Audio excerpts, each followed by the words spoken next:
अमन news द्वारा लगाई गई पीआईएल में दिल्ली हाईकोर्ट के आदेश पर घमासान। जजमेंट के बाद भी जारी है अवैध निर्माण। दिल्ली हाईकोर्ट के आदेश को चैलेंज करते हुए लगाई गई रिव्यू एप्लीकेशन को भी अदालत ने किया खारिज। MCD, DDA, DMRC, Delhi police और अन्य विभाग के अधिकारियों को फटकार लगाते हुए कोर्ट ने 10 दिन के अंदर मांगी रिपोर्ट। नमस्कार, मैं पल्लवी शर्मा, आप देख रहे हैं अमन न्यूज।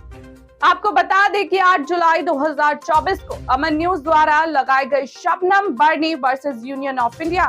और अदर्स की पीआईएल की सुनवाई करते हुए दिल्ली उच्च न्यायालय के चीफ जस्टिस की डबल बेंच द्वारा आदेश पारित किए गए थे, जिसमें कहा गया था कि ओखला शाहीन बाग में यमुना किनारे और पूरे दिल्ली के यमुना यार्ड के किनारे हो रहे अवैध निर्माण और अतिक्रमण को हटाने के लिए MCD, DDA, DMRC, Delhi police, सिंचाई विभाग, बाढ़ नियंत्रण विभाग, पीडब्ल्यूडी, दिल्ली प्रदूषण नियंत्रण बोर्ड और वन विभाग के अधिकारियों द्वारा कार्यवाही कर 6 सप्ताह के अंदर रिपोर्ट सबमिट करने के लिए कहा गया था,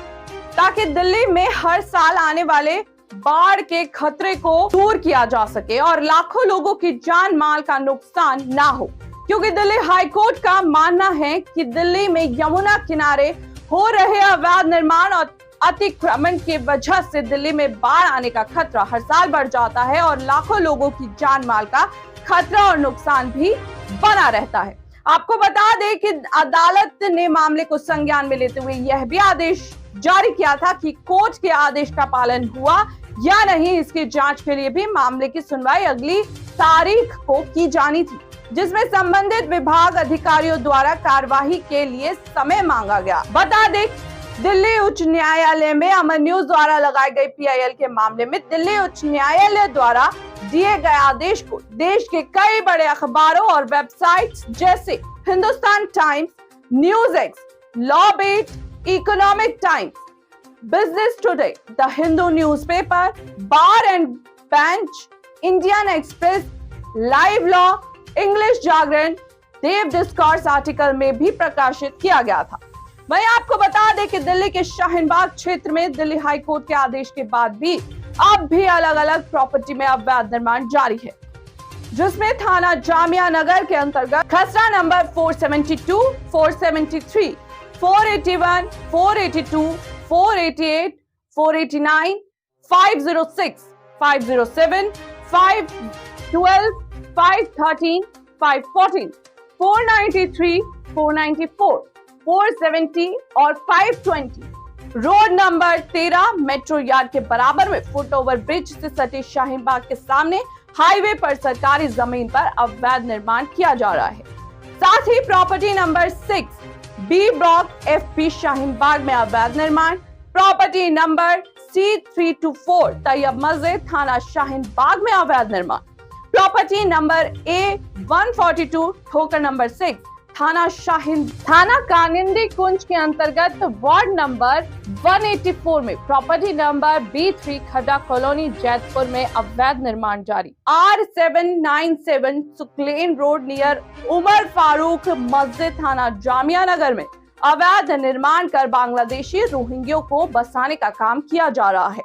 आपको बता दें कि property number D39, D40 Abul Fazal Shaheen Bagh, property number P100 Nafees road Pehlwan Chowk बटला हाउस ओखला थाना Jamia Nagar, property number P92 पहलवान चौक बटला हाउस थाना जामिया नगर। एमसीडी के ऑर्डर होने के बाद भी सील तोड़कर अवैध निर्माण जारी। Property number G53 block number 6 गुलशन सोसाइटी थाना शाहीन बाग में डेमोलेशन के ऑर्डर होने के बाद भी अवैध निर्माण किया जा रहा है। सूत्रों से मिली जानकारी के मुताबिक थाना जामिया नगर और थाना शाहीन बाग भी यमुना किनारे बने हुए हैं। ऐसे में क्या दिल्ली उच्च न्यायालय से पारित किए गए आदेश के मुताबिक थाना जामिया नगर और थाना शाहीन बाग पर भी कार्यवाही की जा सकती है। सभी प्रॉपर्टी में दिल्ली हाईकोर्ट के आदेश और एमसीडी, डीडीए के नोटिस होने के बाद भी अवैध निर्माण अब भी लगातार जारी है। बता दें कि अवैध निर्माणकर्ताओं द्वारा अमन न्यूज को उपरोक्त प्रॉपर्टियों पर हो रहे अवैध निर्माण की खबर चलाकर सरकार और जनता को अवगत कराने और दिल्ली उच्च न्यायालय में PIL फाइल करने के लिए लगातार धमकी भी दी जा रही है और साथ ही केस वापस लेने के लिए भी लगातार धमकाया जा रहा है। वहीं दूसरी तरफ 8 जुलाई 2024 को अमन न्यूज द्वारा लगाई गई Shabnam Barni versus union of India and others की PIL में दिल्ली उच्च न्यायालय के चीफ जस्टिस की डबल बेंच द्वारा दिए गए आदेश को चैलेंज करते हुए रिव्यू पिटीशन लगाई गई थी, जिसमें अदालत ने सुनवाई करते हुए MCD, DDA, DMRC, Delhi police, सिंचाई विभाग, बाढ़ नियंत्रण विभाग, PWD, दिल्ली प्रदूषण नियंत्रण बोर्ड और वन विभाग के अधिकारियों को फटकार लगाते हुए कहा है कि संबंधित विभागों के अधिकारियों द्वारा सिर्फ कागजी कार्रवाई की गई, जमीनी स्तर पर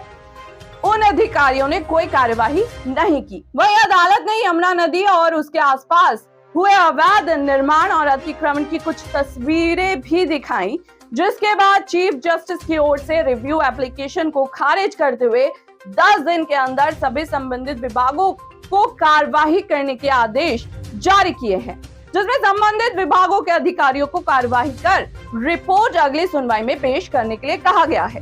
अब देखना यह होगा कि MCD, DDA और अन्य संबंधित विभाग दिल्ली उच्च न्यायालय के दिए गए इस आदेश का पालन करते हैं या कार्यवाही करते हैं या नहीं, या फिर सिर्फ कागजी कार्रवाई कर रह जाएंगे। फिलहाल के लिए इतना ही। देश और दुनिया की तमाम बड़ी खबरों से जुड़े रहने के लिए आप देखते रहिए अमन न्यूज।